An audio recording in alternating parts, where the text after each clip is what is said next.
most people know that if they treat their body better, their skin's going to look better.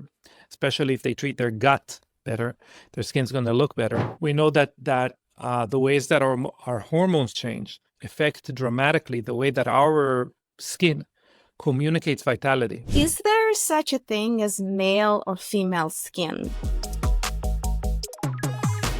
Amite, you host your own podcast, which is about beauty biohacking. And I noticed that till recently, the world of sort of beauty, which fragrance actually belongs to, the beauty industry, longevity and biohacking industry rarely overlapped. So how did you forge this path? How does one become the skin? You know, there's a saying in Hebrew, which I'm originally Israeli, but there's a saying in Hebrew that when experience and money meet, the money gains all the experience and the experience gains all the money. So really, for myself, it was being an entrepreneur and starting multiple businesses within the kind of health and wellness industry that are their end goal is making you look better.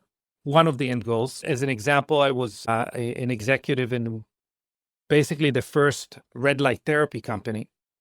So consumer, let's say, facing red light therapy company. Before we came into the scene, it was basically a therapeutic laser, and we kind of converted it into what people now know as like a red light therapy panel, or, you know, now masks are very common.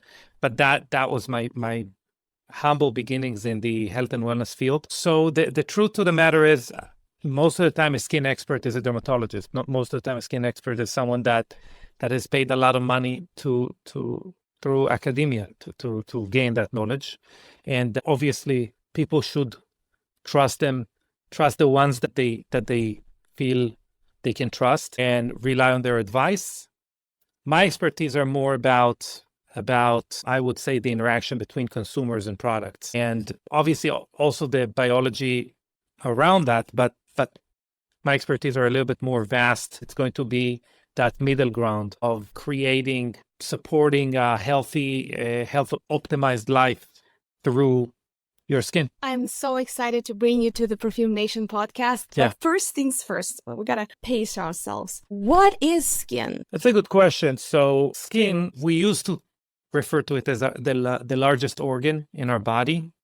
If you are a true nerd such as myself, you wouldn't necessarily call that, because our lymphatic system is referred to as an organ. The kind of the detoxification system in our body, or the thing that moves toxins around, is an organ per se.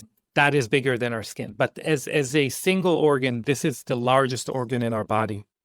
And the skin is a very interesting organ because it plays very different roles, not only in different scenarios, but also over the course of our lives. So if it has a role of communication, that's actually something that I assume we're going to talk a lot about today. It doesn't only communicate from the inside to the outside. So most people know that if they treat their body better, their skin's going to look better, especially if they treat their gut better, their skin's going to look better.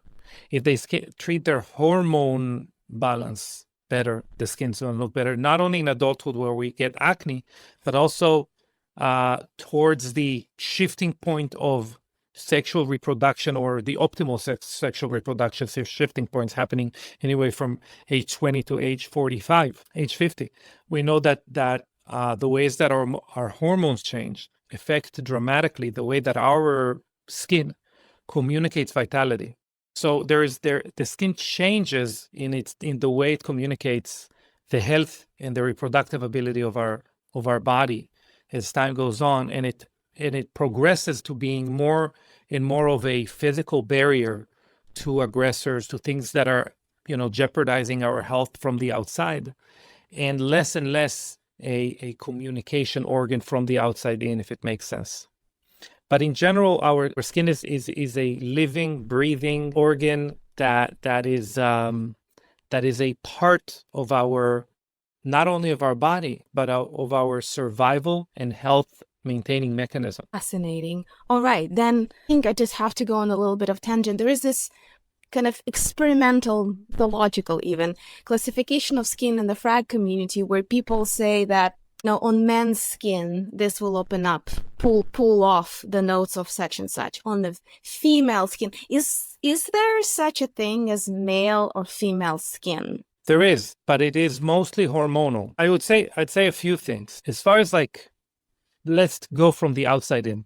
So as far as bacterial makeup, or what we call microbiome, the skin microbiome, the living organisms that live on our skin and live in synergy with our skin, there is no difference.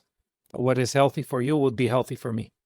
And the reason I mention it's because we're going to get back to it when we're talking about interaction with fragrance. But there is no difference, and there's no difference. I would say there is difference between every individual, but there's no difference, epistemological difference, as far as what should be a good composition of skin microbiome between men and women. Having said that, the biggest player in the difference between men's and women's skin differences would be the hormones estrogen and testosterone. And because of testosterone, men's skin is about 25% thicker than women's. And throughout our lives, it becomes a more and more vital player, especially as we grow older.